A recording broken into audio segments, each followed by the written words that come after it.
What's up, Digidestins? This is Kyle D, better known as RideMyAvatar, and today we're going to be talking none other than a meta report, actually. We had two regionals hosted this weekend, and it's just fun to look at everything that was gathered in one place. So without further ado, let's dive in the video and talk about it.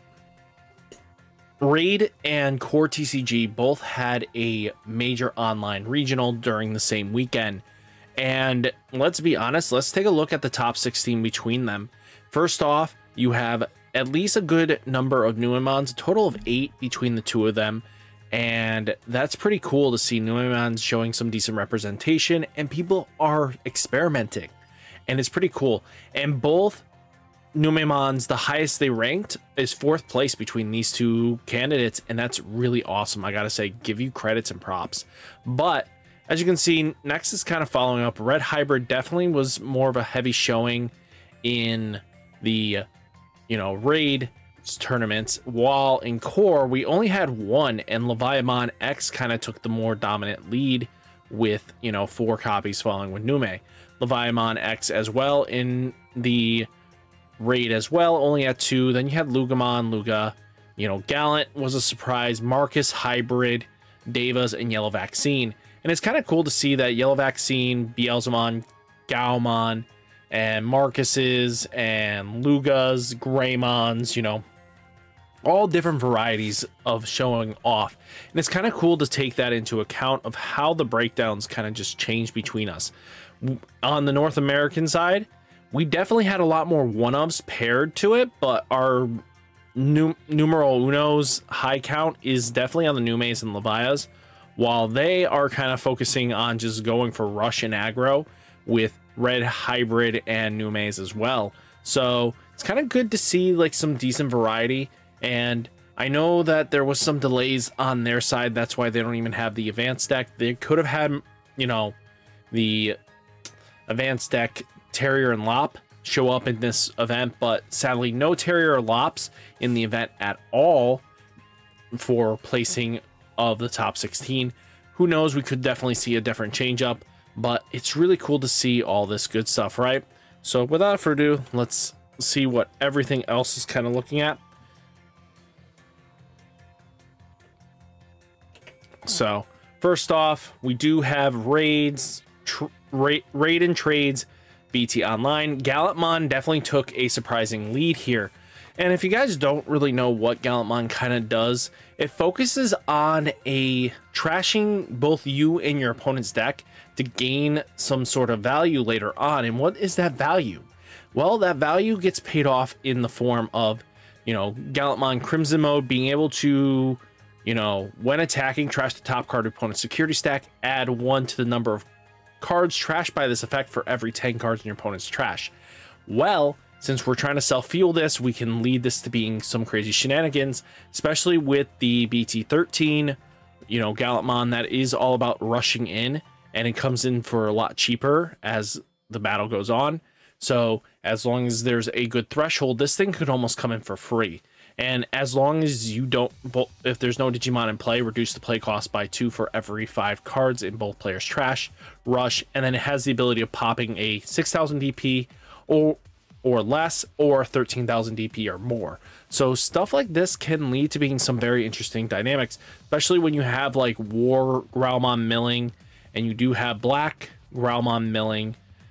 All these do add up. And then like even the Guillemon with rush, you don't mind if your deck kind of just goes pops a little bit daisy, because you do have the Tocado that should be able to combo in and warp, especially if you promote a Guillemon up. Then you can go into this Gallantmon with rush and close out the game. So all this does add up, and it's a snowball effect, and it's kind of cool to see. I like the spice of Megidramon. It definitely can be some sort of interesting comeback tech, especially being able to, when Digivolving, delete one of your opponent's Digimon with 10,000 DP or less. If no Digimon was deleted by this effect, trash the top 5 cards of both players' deck. So this helps mill out, especially with purple matchups. If purple is going to be the more dominant thing you predict, you can mill out things, and milling things out on your opponent can lead to being devastating plays, because sometimes that could lead them into more bricks. Sometimes it can unbrick them, but most of the time bricking them is kind of a good thing, and this can lead to being that. So not a bad list. Then our third place was a Leviathan from the online regionals for Raid. This one is kind of more of a stock list that you kind of just see across the board, using like Cerberus X just to help draw trash card. You know, the Garurumon X antibody, even if you don't have Garurumons in the list, the fact that you can draw 2, trash 2 with this effect, you don't have to gain the memory. That just helps speed up your, you know, your status here. You know, there is Garurumon in it, but, you know, the multitude of Garurumon X is definitely showing a no-go here. But, you know, the bunch of draw combo, you lead into just getting your Levias in trash as soon as possible, and having like 7 lightnings plus... Wow, no Biting Crush in this list is kind of very interesting to get third place, and all you relied on was the X antibody. So it's not a bad trade-off, it looks like. But we'll see if that continues to be the way in the future of multitude of lists, but Raremon at 1 in the deck is not a bad trade-off. Marcus Punch getting 5th place in the raid was very interesting. So if you guys have been trying to wait for, you know, Yellow Hybrid to do something, well, welcome to the time is now status here. So the fact that it has access to Revelation of Light, Crimson Blaze is such a huge warping card, would I say? No, it's one of those checks in the format. So it's one of those cards that you want to have as a check, and it just clears the board and just keeps your opponent on a clock, because this thing is scary, especially if it flips. Wide boards get just destroyed by it. And you kind of see why, especially if there's a bunch of red decks, they're all playing this card, because just a massive board wipe really does help out. You know, Shining Blast just to go off, you know, Final Shining Burst. Then you have Sunrise Buster, Trident Gaia. You know, all these things that combinate, as long as you can keep your opponent off their board state, you're just going to make them have a bad time. And I kind of like how the deck goes. You know, use the Agumons to make your Marcus's punchy boys. So definitely good to take in a look at there. You know, you have also Devas doing something as well.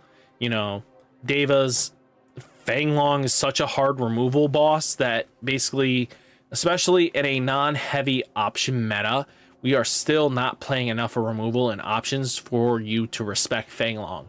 So yeah, some players like the deck, some people don't. It's up to you on how you want to go about it, especially because the aces are if they are removed sometimes, are just really bad to give your opponent that much memory. But the fact that they kind of just on deletion, you know, delete one of your opponent's highest play costs. This one is delete one of your opponent's suspended Digimon. Delete one of your opponent's highest level. This one deletes one of your opponent's highest DP Digimon. So at least they have a trade-off. If they're dying, they should be taking something out with them, which is really solid. And, you know, the Enteilemon combination with this deck is really solid, especially because this allows you to have the early game pressure, and you don't mind giving your opponent 7 memory to kind of work with. You know, we do have Yellow Vaccine getting 14th place at the raid as well, being one of the higher decks. It's kind of interesting to see Wizardmon. Most players don't play it, but it's kind of cool just to see the on-play on-deletion by trashing the top or bottom of your security stack. One of your opponent's Digimon gets minus 6,000 DP. You know, the Emissary of Hope, Revelation of Light. I actually played a similar list, I think, on Digimon Tri-Cup. Very similar in the way it played. I definitely teched in Wizardmon in my original list, but it's kind of cool to see where this went, and it's good. I think the deck has solid and a lot of good footing, especially with the, you know, added Magnadramon, being able to, by trashing the top or bottom of your security stack, one of your opponent's Digimon gets minus 6,000 DP until the end of their turn. Once per turn, when a card is removed from your security stack, if you have 3 or fewer security, you may play a yellow card from your hand at the bottom or top of your security stack. You know, Merciful Mode definitely helps in the purple matchups, just punishes more purple. You know, Emissary of Hope, Revelation of Light, Physical Trainings, TK, Karis, Angelwolmon, and Magnamon Ace. All really good cards across the board. Then we're getting to cores. Core had Red Hybrid top, and as I said, bringing Crimson Blaze at 3. The deck just goes burr. And with Ukamon being able to, you know, promote up, hatch, gain you an extra memory, and then basically build up another small little stack coming in to apply more pressure, this means that even turns when you get choked at 1, that second turn you can just play a Takuya down and choke your opponent at 2, which is good number matching, and especially sometimes that does lead to being really solid comebacks. You know, Gravity Crush to extend your plays, and you're basically just sitting here to clear security. Alderman is just basically shutting off all options, and if you hit big enough, you're just going to make your opponent have a bad day. Then we did have Millith. Millith is really interesting to see this. There's not many times you see a Mill deck actually really do well. And, you know, just being able to focus on Lilithmon to get your Jack Raids back, your options back, like Death Slingers, Purple Mem Boost, Wisdoms, Rival Barrage, all that good stuff does lead to being some good stuff. I think Alice is a great tech choice in this deck, just because when one of your Digimon would Digivolve into a level 5 to a level 6, delete one of your opponent's Digimon to reduce the Digivolution cost by 3, making it so you go in Lilith very much for free, which can combo leading you to your Jack Rays to start back up. And then basically once you mill them out enough, you'll just use Guillemon to swing in to clean up some stuff, or using Creepy to mill out as well. You know, Ruin Mode can ruin anybody's day, because as long as Ruin Mode is on board, you know, the first one's going to do minus 5,000 DP. That means most likely their rookie is not promoting up. And if you choke them on a to 2 and they can't climb up further than that in raising, or choke them to 1 and they have to Digivolve in raising for 2, that means it passes back to you, and Rumo gets another turn of basically swings in, itself dies, and boom, now you're in a better spot. So a lot of the deck focuses on milling pieces. That's why it has the Black War Growlmon, and War Growlmon, Black Growlmon as well. You know, I like the cute Searcher. It's an interesting thing just because you get to draw a card. I get it, but I wouldn't have played it. But all in all, great stuff. Then we had the War Greymon list that got third place. Really interesting list, actually. Tech did one of the Greymon here that Digivolves out of gains of memory if there's an Agumon in this. So that means this Agumon has another decent target. But most of the time you just want to get a bunch of, you know, you want to climb up and hit a bunch of security all at once. So you use like Tide to set yourself up to clear that. Crimson Blaze, like I said, just seeing that is kind of normal here. And your threshold is just clear as much security as possible and then make your opponent have a bad day. X Antibody helps you to climb up from your Metal Gray into Metal Greymon X Antibody. Even just having Ulterius mode means option protection, so you don't even have to worry about biting Crush very often. So really solid. Then we did have a Lugamon deck. As you can see, it's a very stock list. A delicate plan, or a delicate plan. So this being able to shut off options that might be able to kill you, which is like Biting Crush and any option removal that is just going to shut down your day. This is really basically to deal with the, what is it called? Oh, Secon matchup. But all in all, you're kind of expected here. And so is the Black Gato UV1 at the start of your, the end of the battle. Play this without paying its costs, and then on play by returning one Digimon card from your opponent's trash to the bottom of the deck, draw a card. This answers a lot in your matchups unfavorableness, because you get to put a Digimon at the bottom, and it might remove a really solid one, especially like Leviathan matchup. You get to take out a Leviathan if they have Biting Crush on. They're basically not being able to pop that anymore and play their body. So Chimeramon's just Chimeramon, just because you do play enough bodies. Let's say Black Gatos, you played 2, you swing in twice, and they survived some magical way. You can Chimera right it back into a body and just go for another attack. So kind of just expected. Then we do have the Mirage list. As you know, they kind of started teching in Betamons as a way of giving itself jamming, because you won't see Bukamon enough. And what was very interesting in the format here, we did get this at 14th place, is that it's just really solid. You know, full moon impact, you're just going to go and combo off, even with the restrictions. I love the Arrow Vidramon being able to have the extra security attack and just keep swinging in. So, all in all, good stuff here. Then we do have Beelzemon being Beelzemon. So, yeah, the deck's fast. It just wants to go. If this thing snowballs, it can just lead your opponent have a bad day. Because you can trash with Beelzemon X Antibody. With your own trash reaching 30, you just clear out so much security that your opponent just doesn't have a way of stopping you. So, yeah, Beelzemon just snowballs, mills. It's just turbo aggro. And then we're getting into the top two. We have the final decks, Numes. Fourth place, both of them. First one, Tecton Agumon X antibody as a way of searching out add one card with Greymon or X antibody in its name and one Black Tamer among them to your hand. Place the rest at the bottom. It helps you search for Saskis, which is a great way of compensating for, you know, on play when digivolving. You're gonna gain the way of getting to your Saskis because that's what kind of Ukabon is trying to do, so that you combo in with this Numemon. But a really solid way of educating, you know, the way of play.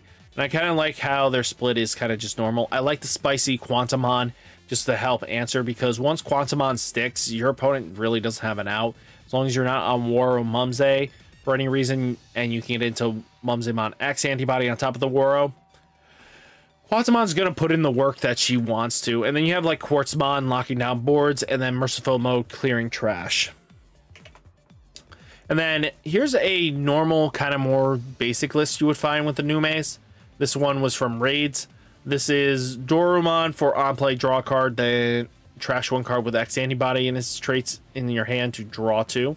So it's that on-play, you know, draw two by trashing one of your X antibodies, which can lead to setting yourself up for a little bit of shenanigans.